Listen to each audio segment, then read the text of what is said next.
नमस्कार साथियों, स्वागत है आप सभी का आपके अपने YouTube channel job study help में। तो दोस्तों आज की इस वीडियो में हम आपके लिए यूपी ट्रिपल एससी वीडियो री एग्ज़ाम के लिए जो ग्राम विकास अधिकारी का एग्ज़ाम हुआ था आपका 2018 में, जिसकी परीक्षा तिथि थी 22 दिसंबर 2018 को। तो उस क्वेश्चन पेपर से दोस्तों प्रथम पाली में जो आपका एग्जाम हुआ था, वहाँ से हम आपके लिए हिंदी के क्वेश्चन लेकर आए हैं। देखिए, इस क्वेश्चन पेपर को देखने से आपको एक एग्जाम का अनुमान हो जाएगा कि इस बार जो आपका एग्जाम का पैटर्न है वो कैसा रहने वाला है। तो इसी पैटर्न पर आधारित आपके क्वेश्चन पूछे जाएंगे और हो सकता है दोस्तों 4 से 5 क्वेश्चन आपके यहीं से पूछ ले जाएं, क्योंकि UP triple SC previous year exam से काफ़ी ज़्यादा क्वेश्चन को उठाता है। तो इसीलिए दोस्तों आपको इस वीडियो को पूरा ध्यान से देखना है। तो चलिए देखते हैं, सबसे पहले देख लेते हैं। देखिए, हिंदी के जो यहाँ पर गद्यांश दिया हुआ है और यहाँ से आपको दोस्तों इसी को आधार पर आपको जो है कुछ क्वेश्चनों के आंसर देने हैं। तो चलिए पहला क्वेश्चन देखते हैं हम। देखिए, पहला क्वेश्चन है, किससे रहित राज्य जो है वो किस काम का है। तो आपको बताना है कि किससे दिए गए ये जो गद्यांश दिया हुआ है, आपको इसे पढ़कर आपको बताना है कि इसमें गद्यांश में किससे रहित राज्य बताया गया है जो किसी काम का नहीं है, यानी कि ऐसी क्या चीज़ है। तो देखिए, यहाँ पर सबसे ऊपर ही आपको मिल जाएगा अपने प्रियजनों से रहित राज्य किस काम का। तो यहाँ पर जो राइट आंसर होगा वो क्या हो जाएगा, ऑप्शन नंबर सी हो जाएगा। प्रियजनों से रहित जो राज्य है वो किसी काम का नहीं है। तो ये इस गद्यांश में बताया गया है। नेक्स्ट क्वेश्चन देखते हैं। देखिए, अगला क्वेश्चन है, जगत का अर्थ क्या है। तो जगत का अर्थ तो आप सभी को पता ही होगा, क्या होता है जगत का अर्थ, होता है संसार। तो ऑप्शन बी आपका राइट आंसर होगा। अब देखिए, नेक्स्ट आपका बताया गया है कि निष्फल का आशय। तो निष्फल का आशय भी सभी के जानते हैं क्या होता है। निष्फल का मतलब कोई ऐसा कार्य होता है जिसका हमें कोई फल ना मिले या किसी काम को करने का हमें रिजल्ट ना मिले। तो यानी कि वो कार्य क्या कहा जाता है, व्यर्थ कहा जाता है। और निष्फल का अर्थ भी क्या हो जाएगा, व्यर्थ होता है। तो ऑप्शन डी आपका करेक्ट आंसर होगा। देखिए, क्वेश्चन नंबर 4 है, सुख के खेतों को हरा भरा और प्रफुल्लित करने का अर्थ है। तो इस क्वेश्चन का आंसर तो आपको दोस्तों इस गद्यांश को पढ़कर ही देना होगा। इसका आंसर आपको आसानी से मिल जाएगा। चलिए, हम ज़्यादा टाइम नहीं लगाएंगे आपका इस वीडियो, क्योंकि काफ़ी बड़ा हो जाएगा। तो इसलिए दोस्तों फटाफट जल्दी से आंसर देख लेते हैं। देखिए, राइट आंसर जो होगा इस क्वेश्चन का वो होगा आपका सुख को सुखमय बनाना। तो सुख के खेतों का अर्थ क्या होता है, जीवन को सुखमय बनाना। तो ये होता है सुख के खेतों का अर्थ। अब देखिए, नेक्स्ट क्वेश्चन देखते हैं। क्वेश्चन नंबर 5 है। देखिए, हिंदी के काफ़ी ज़्यादा महत्वपूर्ण क्वेश्चन है जो प्रीवियस एग्जामों में आपके पूछे गए थे। तो यही सारे क्वेश्चन दोस्तों आपको याद करने हैं। इसी पैटर्न पर आपके अगले इस बार जो है आपका एग्जाम होने वाला है 26 और 27 को, यहीं से क्वेश्चन इसी पैटर्न पर आपके पूछे जाएंगे। देखिए, निम्न में दीर्घ स्वर बताना है कि कौन सा है। तो कौन सा होता है दीर्घ स्वर जो होता है, इनों में क्या होता है, ई होता है। और देखिए, और भी कुछ दीर्घ स्वर हैं जो आपको याद रखने हैं। यहाँ से क्वेश्चन हो सकता है कि ये चारों ऑप्शन ना देकर और भी कोई ऑप्शन दे सकता है। तो देखिए, जो बड़ा आ होता है और ई, बड़ी ई होती है और बड़ा ऊ होता है, ये क्या होते हैं, ये आपके दीर्घ स्वर होते हैं। और आ, ई, उ, श्रेय हस्व स्वर होते हैं। तो क्या ये चारों कौन से होते हैं, ये हस्व स्वर होते हैं। और ए जो होता है ओ और ओ, ये क्या होते हैं, ये दोस्तों आपके संयुक्त स्वर होते हैं। तो इन सभी को आपको याद करना है, क्योंकि हो सकता है क्वेश्चन ये ना पूछकर आपसे पूछ ले कि हस्व स्वर बताओ कि कौन सा होता है। तो आपको इन चारों को याद रखना है। और आपसे हस्व स्वर ना पूछकर आपसे पूछ ले कि संयुक्त स्वर कौन से होते हैं, तो आपको इन चारों को याद रखना है। तो काफ़ी इंपॉर्टेंट क्वेश्चन है। आगे देखते हैं। देखिए, नेक्स्ट है आपका, निम्न में अंतस्थ व्यंजन बताना है कि कौन सा है। तो अंतस्थ व्यंजन जो होता है वो कौन सा होता है, यहाँ पर इन चारों में जो होता है वो होता है आपका व्य। तो ऑप्शन नंबर सी आपका यहाँ पर करेक्ट आंसर होगा। देखिए, नेक्स्ट आपसे अगर इससे रिलेटेड आपसे कुछ पूछ ले तो ये याद रखना है आपको, ये रे ले वे जो होते हैं ये भी क्या होते हैं दोस्तों, आपके अंतस्थ व्यंजन ही होते हैं। और से और है जो होता है ये आपके क्या होते हैं, ये उसमें व्यंजन होते हैं। तो ये आपको याद रखना है। और देखिए, गे और जय जो होते हैं ये आपके क्या होते हैं, स्पर्श व्यंजन होते हैं। तो इन सभी को आपको याद रखना है, वेरी इंपॉर्टेंट है। और यहीं से दोस्तों आपका 101% क्वेश्चन पूछे जाते हैं।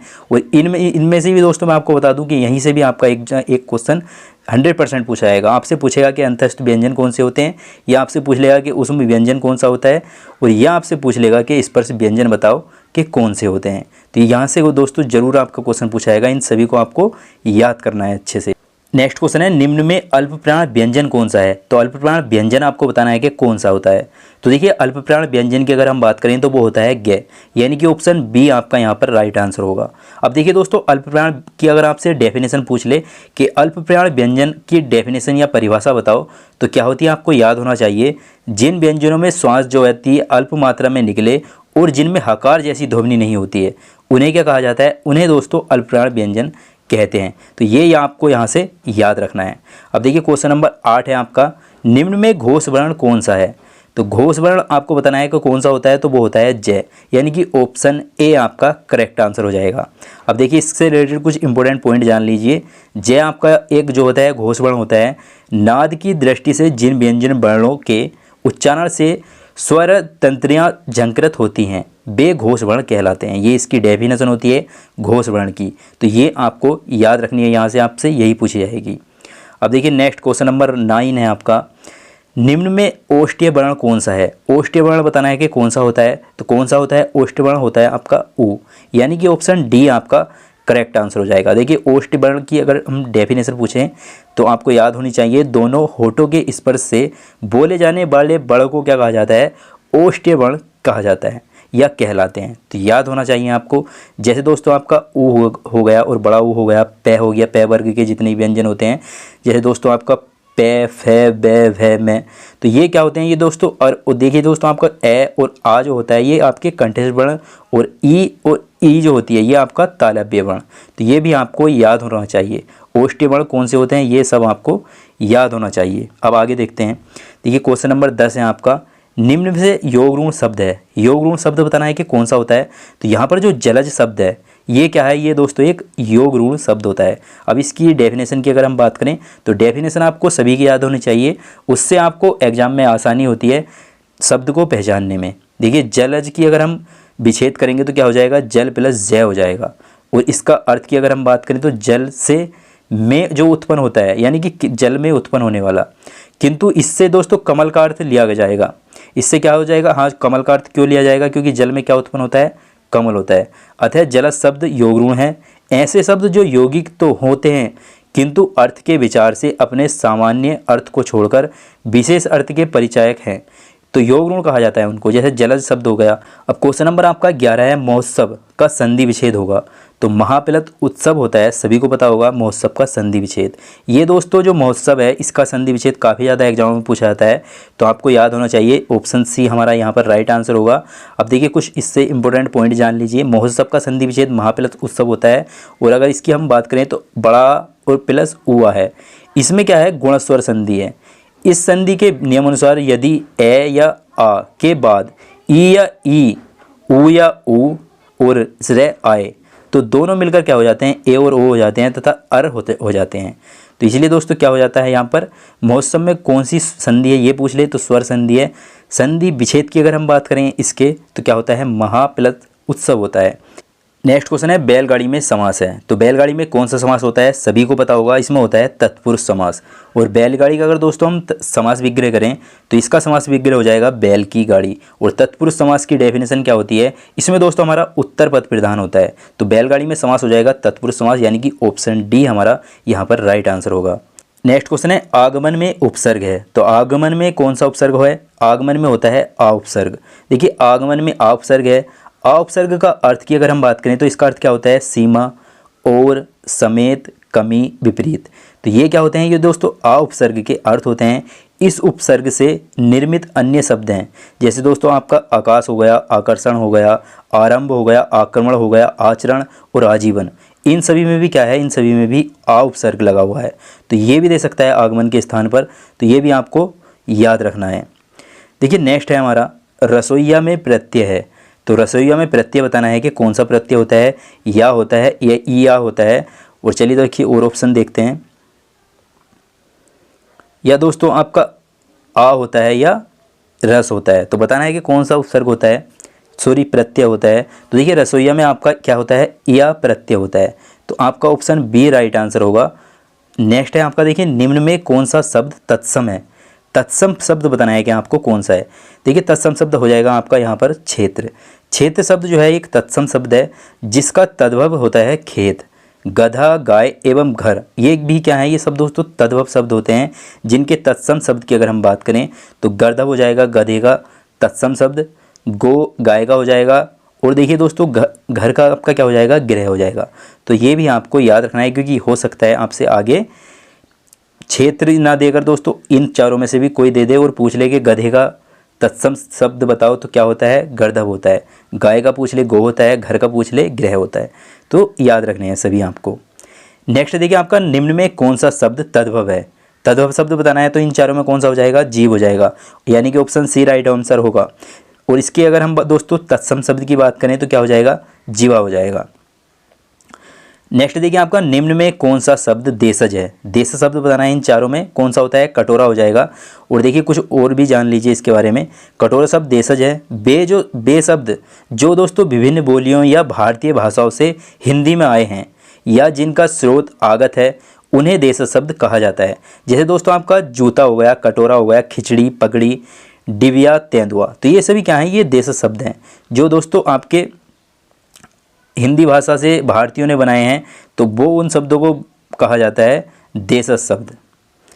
नेक्स्ट देखिए आपका निम्न में कौन सा शब्द विदेशी है, तो विदेशी शब्द बताना है कौन सा होता है, तो टिकट। टिकट शब्द जो है ये दोस्तों आपका एक विदेशी शब्द है।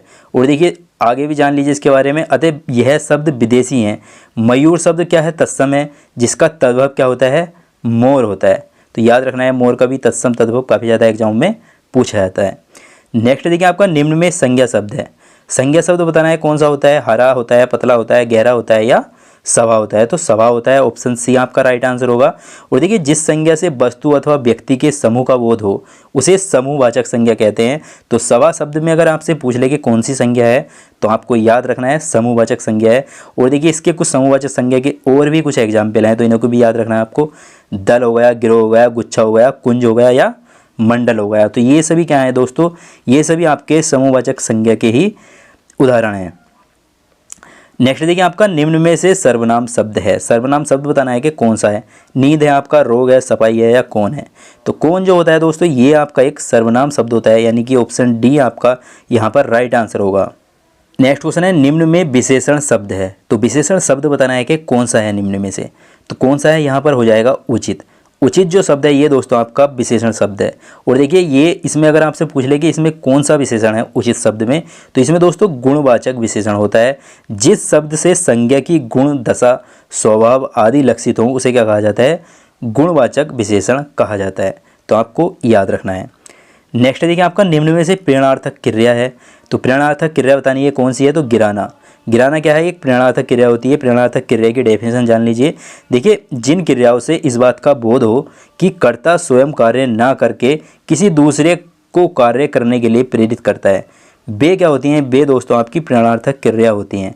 आप इस तरह से याद रख सकते हैं कि जैसे किसी काम को करने के लिए दूसरे को कोई प्रेरणा देना, तो इस तरह से आप याद रख सकते हैं। तो जिन भी शब्दों से हमें ये पता चले कि कार्यकर्ता खुद ना करके किसी दूसरे को कार्य कराने के लिए प्रेरित करता है, उसमें क्या होती है, उसमें प्रेरणार्थक क्रिया आपकी होती है। इसका उदाहरण की अगर हम बात करें तो गिराना ये आपकी एक प्रेरणार्थक क्रिया है। नेक्स्ट देखिए आपका निम्न में से अवयव है, अवयव बताना है कौन सा है, तो ठीक। ठीक क्या होता है, ये एक अवयव होता है। अब देखिए प्रश्नगत विकल्पों में ठीक अवयव है ऐसे क्रिया विशेषण जो किसी दूसरे शब्दों के मेल से नहीं बनते हैं, मूल क्रिया विशेषण कहलाते हैं। जैसे ठीक हो गया, दूर हो गया, अचानक हो गया, फिर हो गया या नहीं हो गया, तो सारे एग्जाम्पल आपको याद रखने हैं। नेक्स्ट देखिए आपका पक्षी का पर्यायवाची, सभी को पता होगा विहग होता है पक्षी का पर्यायवाची। देखिए पक्षी और भी कुछ जान लीजिए, पक्षी के अन्य भी कुछ पर्यायवाची होते हैं, तो ये आपको याद रखना है। और पक्षी के पर्यायवाची दोस्तों आपको काफ़ी ज़्यादा एग्जाम में देखने को मिलेंगे। देखिए खग, पखेरु, परिंदा, अंडज, ये क्या है, ये सभी पक्षी के पर्यायवाची हैं। और देखिए भूधर, पर्वत और मीन, ये क्या है, ये दोस्तों मछली के पर्यायवाची हैं। तो हो सकता है इस बार आपसे पक्षी का ना पूछकर मछली के पर्यायवाची पूछ ले, तो इसलिए आपको मछली के पर्यायवाची भी याद होने चाहिए। नेक्स्ट देखिए आपका जटिल का विलोम, जटिल का विलोम सरल होता है, सभी जानते हैं, ऑप्शन ए आपका राइट आंसर होगा। और देखिए कुटिल का विलोम भी पूछ लेता है, तो इसका विलोम भी क्या होता है, सरल होता है, तो ये आपको याद रखना है। नेक्स्ट क्वेश्चन है जो देने योग्य हो के लिए एक शब्द, तो जो देने योग्य होता है उसके लिए एक शब्द की अगर हम बात करें तो उसके लिए एक शब्द हो जाएगा आपका दे, यानी कि ऑप्शन बी आपका राइट आंसर हो जाएगा इस क्वेश्चन का। और देखिए दोस्तों आपसे हो सकता है आगे ये पूछ ले कि जो गाने योग्य हो उसके लिए एक शब्द बताएं, तो उसके लिए एक शब्द होता है गे। और जो पीने योग्य हो उसके लिए अगर एक शब्द बताए तो उसके लिए होता है पे, तो सभी आपको याद रखने हैं। नेक्स्ट क्वेश्चन है आपका दिन और दीन शब्द युग्म का सही अर्थ है, तो दिन और दीन शब्द युग्म का जो सही अर्थ होता है क्या होता है, दिन का अर्थ तो दिन होता है यानी कि दिवस हो जाएगा, और दीन का अर्थ क्या होता है, गरीब होता है, यानी कि दिवस और गरीब हो जाएगा इनका शब्द युग्म का सही अर्थ। आगे नेक्स्ट है आपका निम्न में कौन सा शब्द अनेकार्थक है, तो अनेकार्थक शब्द बताना है कि कौन सा होता है, तो क्या होता है यहाँ पर अंबर जो होता है ये आपका यहाँ पर इन चारों ऑप्शनों में एक अनेकार्थक शब्द होता है। देखिए अंबर के अर्थ की अगर हम बात करें तो इसका अर्थ क्या होते हैं, इसका दोस्तों अर्थ वस्त्र भी होता है, आकाश भी इसका अर्थ होता है, कपास होता है और मेघ होता है। तो ये शब्द जो है दोस्तों आपका अंबर, इसके कई सारे अर्थ होते हैं, इसलिए दोस्तों इसे अनेकार्थक शब्द कहा जाता है। नेक्स्ट है देखिए आपका दोस्तों निम्न में वर्तनी की दृष्टि से शुद्ध शब्द है, यानी कि आपको शुद्ध वर्तनी बतानी है। तो पूज्य भी आपके दोस्तों अशुद्ध शब्द होता है, परीक्षण भी आपका अशुद्ध है, यहाँ पर ये लिखा हुआ प्राण भी आपका अशुद्ध है। यहाँ पर परीक्षा जो दिया हुआ है ये आपका एक शुद्ध वर्तनी होती है, तो इसलिए दोस्तों आपका ऑप्शन डी यहाँ पर राइट आंसर होगा। आगे देखिए पूज्य का परीक्षण एवं दोस्तों प्राण जो होता है इनकी अगर हम बात करें शुद्ध वर्तनी की तो क्या हो जाएगी, देखिए शुद्ध रूप जो होता है इनका पूज्य का हो जाएगा, इस तरह से पूज्य लिखा जाता है, परीक्षण इस तरह से आपका राइट होता है और प्राण आपका इस तरह से लिखा जाता है। तो हो सकता है दोस्तों आपको परीक्षा की वर्तनी ना देकर आपको दोस्तों पूज्य, परीक्षण और प्राण इनकी वर्तनी आपको दे दी जाए, तो आपको ये यहाँ पर याद रखनी है। नेक्स्ट देखिए आपका निम्न में वर्तनी की दृष्टि से फिर से अशुद्ध शब्द बताना है इस बार दोस्तों आपका। तो यहाँ पर जो प्रादेशिक है ये आपका शुद्ध वर्तनी होता है, ये आपका सही है। माधुर्य जो होता है ये भी आपका ठीक है, व्याप्त ये भी आपका ठीक है। प्रमाणिक जो लिखा हुआ है ये आपका गलत लिखा हुआ है। प्रमाणिक की अगर हम दोस्तों शुद्ध वर्तनी की बात करें तो प्रमाणिक जो आपका लिखा जाता है सही तरीके से वो होता है प्रमाणिक इस तरह से, तो ये आपको याद रखना है। नेक्स्ट क्वेश्चन है निम्न में अधिकरण कारक का प्रसर्ग कौन सा है। तो अधिकरण कारक का प्रसर्ग क्या होता है, पर होता है। अब देखिए अधिकरण कारक का प्रसर्ग तो पर हो गया, अब और भी कुछ कारक है जिनके प्रसर्ग आपसे पूछ सकता है, तो वो भी आपको दोस्तों याद होने चाहिए। देखिए कर्ता कारक का अगर प्रसर्ग आपसे पूछ ले तो ने होता है, और कर्म कारक का अगर आपसे पूछ ले तो क्या होता है, को होता है। कर्ण कारक का क्या होता है, से होता है। और संप्रदान कारक का क्या होता है, के, को और के लिए होता है। और अपादान कारक का प्रसर्ग से होता है, याद रखना है आपको सभी को दोस्तों। नेक्स्ट देखिए आपका क्वेश्चन है निम्न में पुल्लिंग शब्द कौन सा है। पुल्लिंग शब्द कौन सा होता है, यहाँ पर याद रखेंगे क्षेत्र। क्षेत्र पुल्लिंग शब्द है, जबकि क्षमा, घटना एवं रीति ये क्या है दोस्तों आपके, ये आपके स्त्रीलिंग शब्द होते हैं, तो याद रखेंगे। नेक्स्ट देखिए आपका निम्न में स्त्रीलिंग शब्द कौन सा है। तो स्त्रीलिंग शब्द बताना है तो गरिमा एक शब्द जो होता है आपका, ये आपका एक स्त्रीलिंग शब्द होता है। नेक्स्ट देखिए अगर हम बात करें किसका प्रयोग सदैव बहुवचन में होता है, तो किसका प्रयोग होता है हमेशा बहुवचन में। दर्शन शब्द जो यहाँ पर दिया हुआ है, दर्शन शब्द का हमेशा दोस्तों प्रयोग जो किया जाता है वो बहुवचन के रूप में ही किया जाता है। अब देखिए आगे कुछ पॉइंट देख लीजिए इससे रिलेटेड। दर्शन, लोग, प्राण, आंसू, दाम, ओट आदि का प्रयोग सदैव बहुवचन में होता है। नारी का बहुवचन नारियां, लता का बहुवचन क्या होता है, लताएं होता है, और गाय का बहुवचन क्या होता है, गाय होता है। तो ये सभी भी आपको याद रखने हैं दोस्तों। नेक्स्ट देखिए निम्न में भूतकाल का उदाहरण है। भूतकाल का उदाहरण क्या होता है, सभी जानते हैं राम घर गया था जो आ जाता है उसमें क्या होता है, भूतकाल हो जाता है। ऑप्शन बी आपका यहाँ पर राइट होगा। देखिए आगे भी कुछ इससे रिलेटेड जान लीजिए, कुछ पॉइंट होते हैं। मैं जाता हूँ और वह आ रहा है, वर्तमान काल के उदाहरण है, ये सभी को पता होगा। वह पुस्तक पढ़ेगा, ये क्या है, ये फ्यूचर का यानी कि भविष्यकाल का उदाहरण है आपका। नेक्स्ट देखिए आपका निम्न में भाव वाच्य है। तो भाव वाच्य बताना है कि कौन से वाक्य में दिया हुआ है। तो ऑप्शन नंबर सी मोहन से बैठा नहीं जाता, इसमें क्या है दोस्तों, भाव वाच्य है। ऑप्शन नंबर सी आपका राइट आंसर होगा। देखिए मोहन से बैठा नहीं जाता वाक्य में भाव वाच्य है। क्रिया का वह रूपांतर जिससे वाक्य में क्रिया अथवा भाव की प्रधानता का बोध हो उसे क्या कहा जाता है, उसे दोस्तों भाव वाच्य कहा जाता है, तो आपको याद रखना है। नेक्स्ट क्वेश्चन है निम्न में कौन सा वाक्य मिश्र वाक्य है। तो मिश्र वाक्य आपको बताना है कि कौन सा है। तो चलिए ऑप्शन देखते हैं इसके सारे। तो देखिए इन वाक्यों में दोस्तों मिश्र वाक्य जिसमें दिन में दिया हुआ है वो है दोस्तों जब सवेरा हुआ तब हम लोग बाहर गए, यानी कि ऑप्शन डी आपका राइट आंसर होगा। नेक्स्ट क्वेश्चन है मैंने विद्यालय जाना है। वाक्य में अशुद्ध अंश है, तो इस वाक्य में जो अशुद्ध अंश है वो क्या है, वो है दोस्तों मैंने के स्थान पर क्या होना चाहिए था, यहाँ पर होना चाहिए था मुझे विद्यालय जाना है, तब ये वाक्य आपका करेक्ट वाक्य होता। तो यानी कि ऑप्शन ए आपका यहाँ पर राइट आंसर हो जाएगा। नेक्स्ट देखिए आपका प्रश्न चिन्ह कौन सा है। तो प्रश्न चिन्ह बताना है कि कौन सा होता है। तो प्रश्न चिन्ह ये होता है, ऑप्शन बी में जो दिया हुआ है ये क्या होता है, क्वेश्चन मार्क भी होता है और इसको प्रश्न चिन्ह भी कहा जाता है। और बाकी की अगर हम बात करें, देखिए ये क्या होता है, ये आपका पूर्ण विराम चिन्ह होता है। इसकी अगर हम बात करें तो बीच में यदि बोधक चिन्ह होता है, और ये आपका क्या होता है, ये आपका दोस्तों अर्धविराम चिन्ह होता है। तो सभी आपको याद होने चाहिए। नेक्स्ट देखिए आसमान फट जाना मुहावरे का सही अर्थ है। तो मुहावरे दोस्तों आपके एग्जाम में काफ़ी ज़्यादा पूछे जाएंगे, 2 से 3 आपके मुहावरे इस बार भी आपके देखने को आपको मिल जाएंगे। तो अचानक आफत पड़ना, तो ये होता है आसमान फट जाने का मुहावरे का अर्थ, यानी कि ऑप्शन डी आपका राइट आंसर होगा यहाँ पर। नेक्स्ट देखिए आपका स्वावलंबी होने के लिए सही मुहावरा है। तो स्वावलंबी होने के लिए जो सही मुहावरा होगा वो क्या होगा, पैरों पर खड़ा होना। ऑप्शन सी आपका राइट आंसर होगा यहाँ पर। नेक्स्ट देखिए आपका बोए पेड़ बबूल के आम कहाँ से होए। तो लोकती है ये एक, तो इसका सही अर्थ बताना है कि क्या होता है। तो बोए पेड़ बबूल के आम कहाँ से आए, इस लोकती का जो सही अर्थ हो जाएगा वो आपको हो जाएगा जैसे कर्म करोगे वैसा ही आपको फल मिलेगा। नेक्स्ट क्वेश्चन है लाभ ही लाभ अर्थ के लिए सही लोकती है। तो लाभ ही लाभ अर्थ के लिए इसकी आपको सही लोकती बतानी है कौन सी है। तो 5 उंगली घी में होना, तो ये लोकती जो होती है ये लाभ ही लाभ इसके लिए सही लोकती है। ऑप्शन ए आपका यहाँ पर राइट आंसर होगा दोस्तों। नेक्स्ट देखिए आपका मूल पाठ का व्याख्या के साथ अनुवाद कहलाता है। तो मूल पाठ का व्याख्या के साथ अनुवाद क्या कहलाता है, इसको कहा जाता है व्याख्या अनुवाद। ऑप्शन डी आपका राइट आंसर हो जाएगा इस क्वेश्चन का। नेक्स्ट देखिए आपका ब्रज हिंदी की किस उपभाषा के अंतर्गत है। तो ब्रज हिंदी जो है ये किस उपभाषा के अंतर्गत आती है, ये आती है आपकी पश्चिमी हिंदी के अंतर्गत। ऑप्शन सी आपका यहाँ पर राइट आंसर होगा दोस्तों। नेक्स्ट क्वेश्चन देखते हैं। देखिए नेक्स्ट क्वेश्चन है देखिए अमेंडमेंट के लिए सटीक हिंदी अनुवाद। तो अमेंडमेंट शब्द के लिए जो सटीक हिंदी अनुवाद होता है इस शब्द का वो होता है आपका संशोधन। ऑप्शन बी आपका राइट आंसर होगा।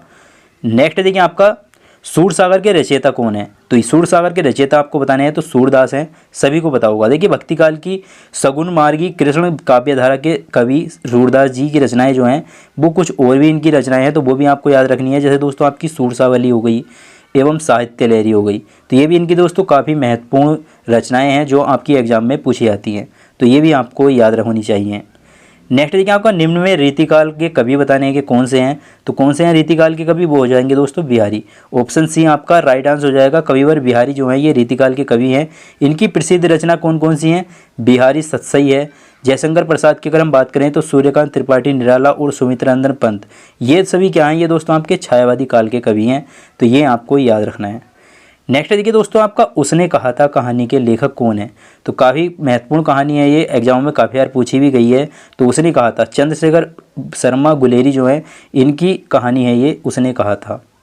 अब देखिए और भी कुछ पॉइंट जान लीजिए।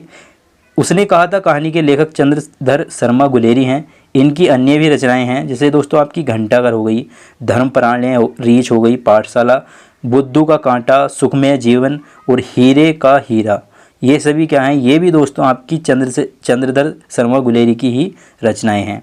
हिंदी का दोस्तों आज का हमारा लास्ट क्वेश्चन है। इसके बाद हम आपको जनरल नॉलेज और रीजनिंग के क्वेश्चन भी कराएंगे, वो वीडियो आपको जल्दी मिल जाएंगे दोस्तों।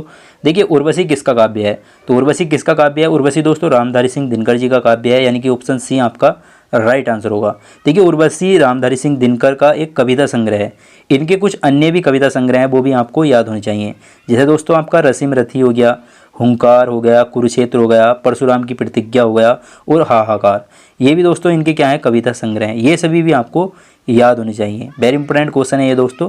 तो आज की इस वीडियो में मैंने आपको दोस्तों प्रीवियस ईयर जो क्वेश्चन पेपर था आपका वीडियो का 2018 वाला, तो इसके दोस्तों हिंदी के मैंने आपको सारे ही क्वेश्चन करा दिए हैं। जितने भी दोस्तों आपके इसके जनरल नॉलेज और रीजनिंग के जो पार्ट बचे हैं उनके वीडियो भी आपको जल्दी मैं प्रोवाइड करा दूंगा। वीडियो आपको पसंद आया तो इस वीडियो को लाइक कीजिएगा, अपने दोस्तों से शेयर कर दीजिएगा, और जो भी लोग चैनल पर नए हैं चैनल को सब्सक्राइब जरूर कर लीजिएगा। मैं मिलता हूँ आपसे नेक्स्ट वीडियो में, तब तक के लिए जय हिंद जय भारत।